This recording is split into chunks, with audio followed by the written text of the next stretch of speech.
అన్నారండి. అయిపోయినాక మేజిస్ట్రేట్ గారు దానికి ఏం అడగల, సైలెంట్గా ఉన్నారు. ఇదేం కేసు సంబంధించి అన్నాడు. నా వీడియో మేజిస్ట్రేట్ గారు విన్నారు, నా వీడియో మొత్తం విన్నారు. అక్కడ తెప్పించుకొని పెన్ డ్రైవ్లో ముందు ఆ కేసు ఫైల్ వచ్చినప్పుడు మాట్లాడింది మొత్తం విన్నారు. దాంట్లో ఎక్కడ తప్పు అనిపించలే. అనగానే ఇది పరకామణి కేసు అండి, ఇది హైకోర్టు పరిధిలో విచారణలో ఉంది, హైకోర్టు డైరెక్షన్లోనే దీని మొత్తం విచారణ జరుగుతుంది.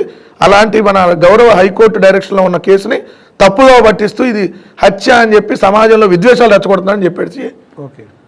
అయినా కూడా ఆయన విన్నాక ఇతను మీకు రిమాండ్కి మాకు ఇవ్వాలండి మీరు, ఎందుకంటే ఎక్యూజర్ నెంబర్ 1 ఇతను అంటే A1, ఎక్యూజర్ నెంబర్ 2 తెలియదు అంటున్నాడు ఇతను. ఎవరు ఎక్యూజర్ నెంబర్ 2? జగనన్న కనెక్ట్స్ అని మా official Twitter page, social media. అది ఎవరు రన్ చేస్తారంటే ఎవరు రన్ చేస్తారు నాకు అది తెలిసిద్ది. ఇప్పుడు మీ ఆఫీస్లో ఏ ఎంప్లాయీ ఏ డ్యూటీ చేస్తాడు మీకు తెలిసిద్దా?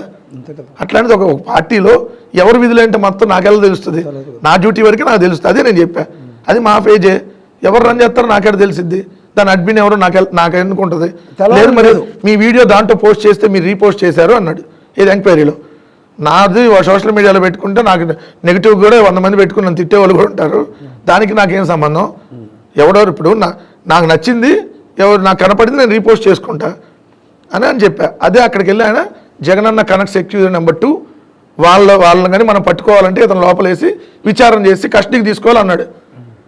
నేను ఒకసారి ఆలోచించా, పొద్దున్న నుంచి ఉన్నది ఇప్పటికి అపరిచితుడు అయిపోయాడు అన్నట్టుగా. అన్నాక ఎన్నింటికి అరెస్ట్ చేశారు మళ్ళీ అన్నాడు మ్యాజిస్ట్రేట్ గారు. 8:30కి అన్నాడు. ఎమ్మంటే నన్ను అడిగాడు మ్యాజిస్ట్రేట్ గారు. ఇక నా క్లోజింగ్కి వచ్చింది విచారణ. ఎన్నింటికి అరెస్ట్ చేశారు మిమ్మల్ని అన్నారు. 8:30కి అన్నారు అని చెప్పా. మిమ్మల్ని పోలీసులు ఇబ్బంది పెట్టారా అన్నాడు. నన్ను ఎటువంటి ఇబ్బంది పెట్టలేదు అన్నాడు. నిజమే చెప్పాను. నన్ను ఏమి ఇబ్బంది పెట్టలేదు కాబట్టి ఇబ్బంది పెట్టలేదు అన్నా. ఇది ఈ కేసులో నన్ను ఇబ్బంది పెట్టలేదు అన్నా. కానీ నాకు కనీసం నోటీస్ కూడా ఇవ్వలేదు సార్, పలానా కేసులో నన్ను అరెస్ట్ చేస్తున్నట్టు కూడా చెప్పలేదంటే అదేంది నీకు ఏ కేసులో అరెస్ట్ చేస్తున్నారో తెలియదా అన్నాడు మేజిస్ట్రేట్ గారు. సరే ఇట్లా నా వీడియో నాకు చూపించి దీని మీద మిమ్మల్ని స్టేట్మెంట్ రికార్డ్ చేసుకోవడానికి వచ్చామని చెప్పారు సార్.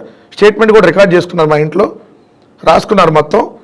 సో మళ్ళీ తర్వాత వాళ్ళకి ఫోన్లు ఏదో వచ్చినాయి, నన్ను తీసుకురమ్మంటే మళ్ళీ ఇక్కడ స్టేట్మెంట్ రికార్డ్కి అన్నారు సార్. అసలు మేజిస్ట్రేట్ గారి దగ్గరికి తీసుకొని వస్తారని కదా నాకు తెలియదు.